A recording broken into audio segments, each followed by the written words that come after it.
Hello നമസ്കാരം. Cooking വിത്ത് മമതയിലേക്ക് എല്ലാവർക്കും സ്വാഗതം. ഇന്ന് ഞാൻ വന്നിരിക്കുന്നത് അരിക്കൊണ്ടാട്ടത്തിൻ്റെ റെസിപ്പി ആയിട്ടാണ്. അപ്പോൾ അതെങ്ങനെ ഉണ്ടാക്കാൻ നോക്കാം. അതിന് വേണ്ടിയിട്ട് ഒരു കുക്കർ എടുത്തിട്ട് അതിലേക്ക് 2 ഗ്ലാസ് പച്ചരി കഴുകി ഇട്ട് കൊടുത്തിട്ട് അതിലേക്ക് ആവശ്യത്തിനുള്ള വെള്ളം, മുളക് പൊടി, എരിവിനനുസരിച്ചിട്ട് മുളക് പൊടി, ഉപ്പ്.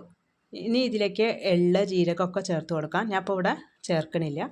നിങ്ങൾ ഉണ്ടാക്കുമ്പോൾ എന്തായാലും എള്ള്, ജീരകമൊക്കെ ചേർത്തിട്ട് വേണം ഉണ്ടാക്കാൻ. അതാണ് കൂടുതൽ സ്വാദ്. ഇനി ഇത് അടച്ചു വെച്ചിട്ട് വേവിച്ചെടുക്കുക. ഇത് നന്നായിട്ട് വെന്ത് കിട്ടണം, വെള്ളം വറ്റണം, നന്നായിട്ട് വെന്ത് ഉടയണം. അപ്പോൾ പിന്നെ വേറെ അരയ്ക്കേണ്ട ആവശ്യമില്ല. വേവ് കുറവാണെങ്കിൽ തണുത്തതിന് ശേഷം മിക്സിയുടെ ജാറിൽ ഒന്ന് അരച്ചെടുത്താൽ മതി. ഇപ്പോൾ ഇത് നന്നായിട്ട് വെന്ത് പാകമായിട്ടുണ്ട്. ഇനി മുറുക്ക് ഉണ്ടാക്കണ അച്ചിൽ ഇതേപോലെ ഇട്ട് കൊടുത്തതിന് ശേഷം ഒരു ഷീറ്റിൽ ഇത് പിരിച്ച് ഇട്ട് കൊടുക്കുക. ഇതേപോലെ എല്ലാം ഇങ്ങനെ ഇട്ട് കൊടുത്തതിന് ശേഷം നല്ല വെയിലത്ത് ഉണക്കാൻ വയ്ക്കുക. ഒരു ദിവസം കൊണ്ട് തന്നെ ഇത് അടർത്തിയെടുക്കാൻ പറ്റും. അതിനുശേഷം അത് നന്നായിട്ട് ഉണക്കുക. ഇപ്പോൾ ഇത് നന്നായിട്ട് ഉണങ്ങിയിട്ടുണ്ട്. ഇനി നമുക്കിതൊന്ന് വറുത്തെടുക്കാം. അതിനായിട്ട് ഒരു ചീനച്ചട്ടി അടുപ്പത്ത് വെച്ചിട്ട് അതിലേക്ക് വെളിച്ചെണ്ണ ഒഴിക്കാം.